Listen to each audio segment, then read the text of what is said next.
көктемде сағындым еркем, сазымен көркем, қаңқылдап қаздар өткенде. Сағындым сені. Анамызбен бақандай 48 жыл тату тәтті ғұмыр кешкен азамат. Жары Гүлжанатқа бір көргеннен ғашық болған, ол нағыз романтик де бола білген. Иә, еңбекқор жан, ерен тұлға Дін-Ислам Сәрсенбайұлы Шыныбаевтың өмірдің озғанына жылдан асты. Отбасының шуағы болған сізді қимаймыз. Қию бұлай тұрсын әлі де арамызда жоқ екеніне көңіл сенбейді. Тек жағымды естеліктермен текке өтпеген өмір ғана көңілге медеу. Өмір деген демде қамшының сабындай дейді ғой. Сол сияқты 48 жыл бірге отандасып, қалай өтіп кеткенін де білмей қалыппыз. Советская Сейфуллин деген жерде кинотеатр болатын. Сол жерде кинотеатрға барғанда сол жерден таныстық. Құдайға шүкір, осындай жасқа келіп, міне Аллаға шүкір, балаларымызда ешкім теріс қарап отқан жоқ, не отқан жоқ. Сабыр қылып, шүкіршілік жасап. Бәрібір мен сенен басқа ешкімді таппаймын да, іздемеймін да деген сөздер бар. Ұмыта алмаймын мен сені жүрмін әлі. Алайды лей сол шақты кім оғады. Ақылыма бағынбай асау жүрек, кеудемді де бозардай болғанады. Өткен күннің білсем де, сезсем де оралмасын. Армандамын адам боп жаралғансың. Мені мұңға батырып, жаным ау қалай жүрсің? Қарақат көз ай мені, қара көз қолың шашым. Қарақат көз ай мені, қара көз қолың шашым. Адам баласы үшін қос қанаттың бірі ол әке, кім-кімге де ардақты. Ал оның жанарыңнан жоғалып, тек жадында қалуы мәңгілік мекеніне кетіп қалғанын айғақтамай ма? Өзі үлгілі отбасында дүниеге келген. Әкесі Сәрсенбай Шыныбаев майдангер, соғыс ардагері. Білім бөлімінің басшысы, мұғалім, мектеп директоры қызметтерін абыроймен атқарған жанның перзенттеріне берген бағалы тәлімі мол. Дін-Исламды өмірге әкелген ана Шәмси Бану Дәужанова алтын құрсақты. Балаларды өсіру яки өмірге бейімдеумен қатар ұстаздық қызметті алып жүрген жан қалай осал болсын. Яғни, әкеміз жақұттай жарқыраған ата-ананың махаббатын көріп өскен бақытты бала. Жақсы мектептің ғибратын неге көшірмеске? Өзі де қамқор әке, асыл жар бола білді. Мектеп қабырғасында үлгілі болған ол 1968-1972 жылдары Қазақ ұлттық аграрлық университетінде жоғарғы білім алып шығады. Осы мамандығына асқан адал болған жан талай белестерді бағындыратынын айтамыз. Әуелі жас мамандарды үлестіру бойынша Сулу Көкшетау атанған облыстың Парижская коммуна ауылында белсенді жұмыс істейді. Шындалған әрі тәжірибе жинақтаған маман 1976 жылы оңтүстік Қазақстан облысына бас зоотехник боп оралады. 24 жасында өмірге Еркөкше атты ұлы келіп, әке атанады. Мұндай ештеңеге тең келмес бақыр жыл өткен соң, Ербулан деген есіммен жаңарады. Әкем асқарым, аласармас асқағым, өзің барда әке тайым, арайлы ашық аспаным. Әкем тірегім, сен деп соғар жүрегім, бауыр етің балаң үшін мейірімді жүрегің. Әкем таудан ескен самалдайын, әкем алынбайтын қамалдайын, әкем сендей биік таба алмаймын, әке, әке.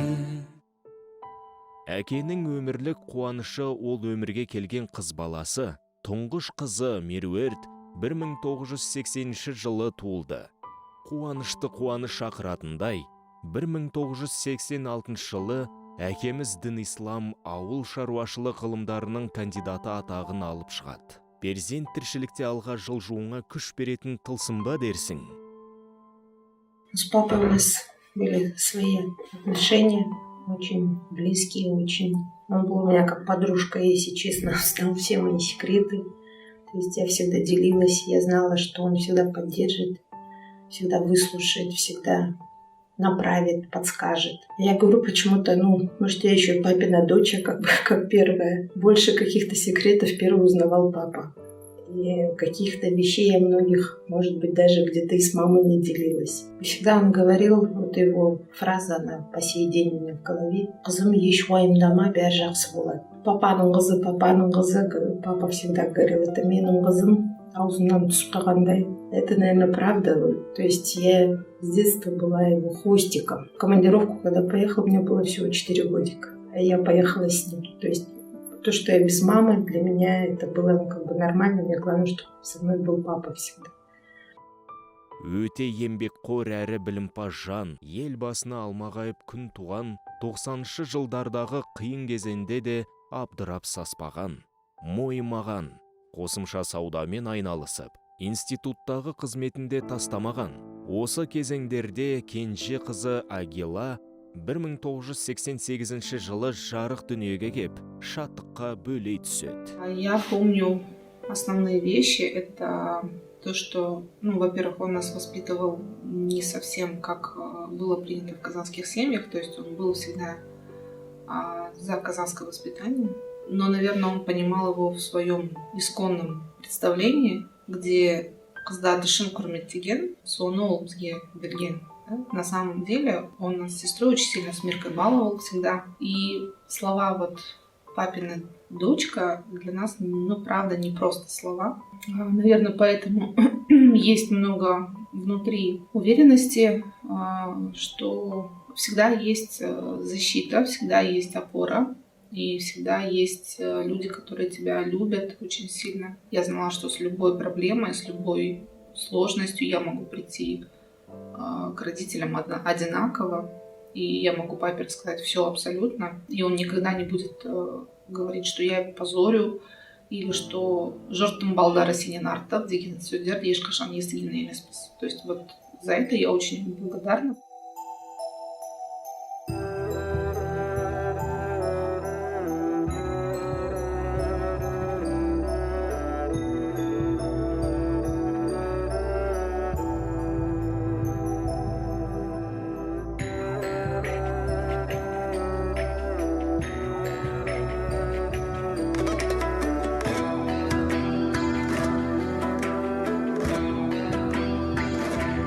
Көктемді сағындым ғой, өткенді сағындым ғой, өзіңмен бірге жүрген көкбелді сағындым ғой, ауылда сағындым ғой, бауырды сағындым ғой, бауырды сағындым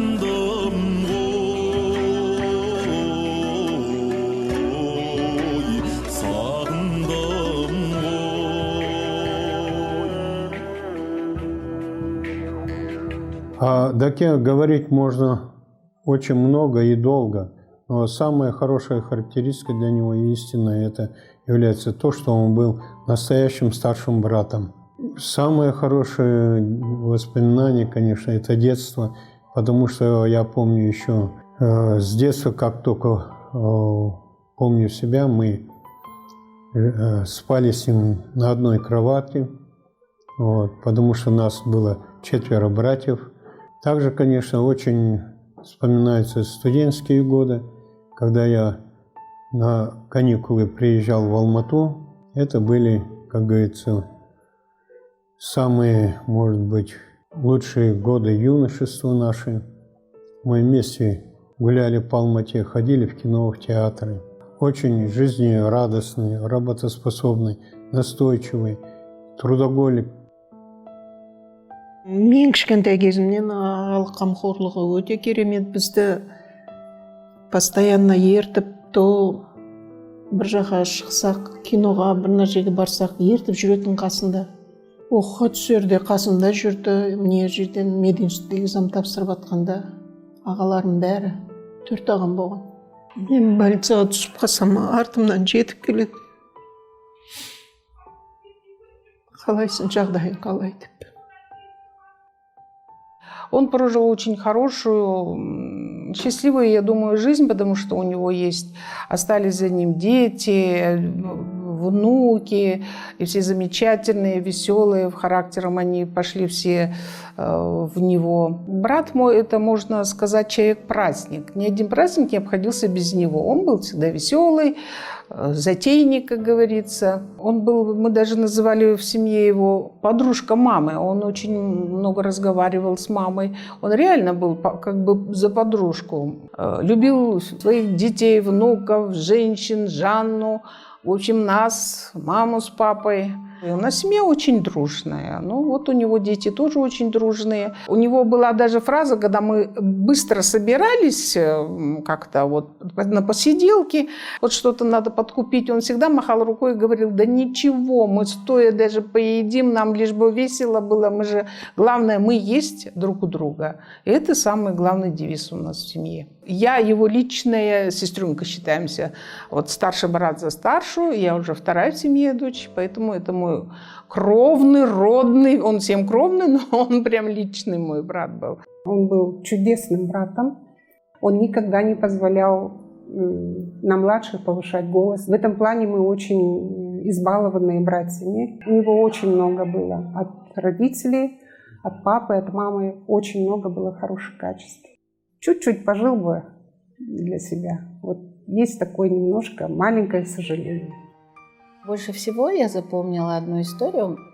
Он очень трогательно относился к родителям. Когда он был студентом, он на каждый праздник писал родителям открытки. И я помню, однажды на Новый год он прислал такую открытку с Новым годом. А там была ель, такая голубая. Вся ель была усыпана снегом. Мне эта открытка так понравилась, и я тогда подумала, какой же он, сам по себе красивый человек, и какая же у него красивая жизнь, если он выбрал такую открытку. Он был близко к природе. У него и специальность была такая, табиғатқа жақын еді өзі. Каждый месяц или в каждую поездку он ездил в командировки, откуда-нибудь возвращался. И на все праздники он обязательно обзванивал нас всех. Жағдайларың қалай, біліп қояйыншы деп едім просто, да. И мне тогда это казалось, зачем это мы вот позавчера где-то виделись, да, или там вот өткенде тойда болып едік қой, да. А сейчас я понимаю, что он это делал правильно. Да, сейчас мне этого не хватает. У нас с ним очень много связано. В детстве, я помню, мы его очень любили. Мы всегда где-то такие маленькие были. Мы ждали, когда он приедет на каникулы. Я помню, я отвоевала право, когда он приедет на зимние каникулы, спать в его комнате. Легла ночью и привыкла даже с мамой, с папой спать. А тут раз под утро проснулась, и как на пол свалилась. Он, оказывается, ушел чай пить, и я свалилась на пол. Вот я это помню. Классный брат был. Я сильно похожа на него. Я помню, что он всегда опекал. В школе всегда все родительские собрания он сам посещал. Дежурил на выпускном. Он всегда действительно принимал как дочку. Когда я и замуж выходила, он всегда выступал в роли отца. Хотя у меня свой отец жив еще был. Учил танцевать всегда говорил, что надо смотреть партнеру в глаза. Ауыл шаруашылығы асқан төзімділікті талап ететін сала, ал оны ғылыми тұрғыда зерделеуге екінің бірі бара бермесі тағы да рас. Дінислам Сәрсенбайұлы аталмыш бағытта доцент те, доктор, профессорда да дәрежесін иемденген. Дінислам Сәрсенбайұлы Шыныбаев Қазақ ұлттық аграрлық зерттеу университетінің білікті, білімді, ғұлама ғалым ұстаздарының бірі болатын тұғын. Жалпы Дінислам Сәрсенбайұлының ерекше қасиеті бұл көп ғалымдарда жоқ. Ол қасиет бұл өндірісте де жұмыс істеген, өндірісті, ғылымды, білімді ұштастыра білген азамат еді. Тынымсыз жұмыс істейтін азамат екенін байқадым. Тынымсыз сол бір нәрсені қолынасан сол бітіретіндей өзінің мамандығын жетік білген, оны тікелей жаңағы біле білген азаматтың бірі. Әр ісі үлгі. Институтына табан аудармай 52 жыл қызмет атқарған жан көптеген мақалалар, оқу құралдары, кітап, еңбектердің авторы. Ол кісінің ең бір ерекшелігі адамгершілік, ең талап қоятын тәртіп, ең бірінші ол кісінің айта кететін студенттерге өз-өздеріңіз тазалық ұстаңдар, ата-ананы сыйлаңдар, жақсылыққа жол ашыңдар. Жұмыс арасында ол кісі ұлдардың алтындай қызының өскенін, кейінгі университетке түскенін, кейін немерелі болғанның бәрі қуанышында болдық. Сол кезде айтатын бірақ нәрсе, осындай жанұяның арқасында менмін дейтін. Денислам Сәрсенбаевич туралы айтатын сөздер, жылы сөздер өте көп. Біріншіден, ол кісінің сондай бір өзінің еңбегіне, өзінің жұмысына үлкен жауапкершілікпен қарайтын адам едім. Өзінің жанұясына, өзінің ұлдарына, қыздарына жанашыр әке болатын, балаларын аузынан тастамайтын, мінезі ашық, керемет, сондай бір жан дүниесі бай адам етін. Ол тек қана доктордауық деген ат емес, ол нақты ғылымның адам еді. Ол жылда мыңдаған малды жағы терін төгіп, жағдай жұмыс жасап, бантировка жасап, бүкіл мына жағы бияз үшінді қой шаруашылығын жағы көтеруге, соның жағы жүннің маңыздылығын арттыруға, өнімділігін арттыруға, халық шаруашылығындағы оның маңыздылығын, орнын тауып беруге қызмет істеген азамат еді. Бұл селекционер болатын. Кібіртіктеп тұрмайтын ол. Айтатын, кесетін, жасап тастайтын адам болады. Терең мәдениеттіліктің, шынайы жан тазалығының, білімділіктің символындай, ол нағыз ғалым, нар тұлға, себебі ешқашан атқарған жұмысын міне деп жарияға салмайтын. Если сказать, Денислам Сәрсенбаевич замечательный человек и талантливый ученый, это значит ничего не сказать о нем. Денислам Сәрсенбаевич – это ученый, не асфальтовый ученый, а именно человек, который проработал прежде всего на производстве в качестве должности главного зоотехника. Что хочется отметить в этом человеке? Естественно, те качества, которые он приобрел за этот, скажем, житейский опыт на производстве и в образовании, то есть сочетание мудрости и житейского опыта, они очень проглядывались в отношении к людям разного возраста, разных поколений. Это человек, который мог в любой будничный день превратить в праздник. Допустим, очень часто в будничные дни он запросто мог прийти, поднять настроение своим позитивом, какими-то предложениями.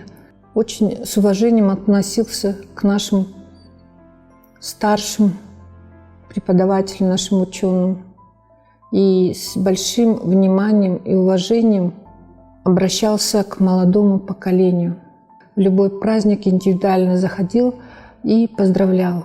Вот шутку я его обычно всегда называла настоящий полковник. Қазақ ұлттық аграрлық зерттеу университетінің профессоры марқұм Дінислам Сәрсенбайұлы ғылым мен білім саласында біліктілігімен, ұйымдастырушылық қабілетімен және іскер талантымен танылған ізгі жүректі, сыйлас әріптес, зерделі ғалым ұстаз, тектілікпен тамыр тартқан, өмірде биік белестерді бағындырған қайраткер азамат ретінде білемін.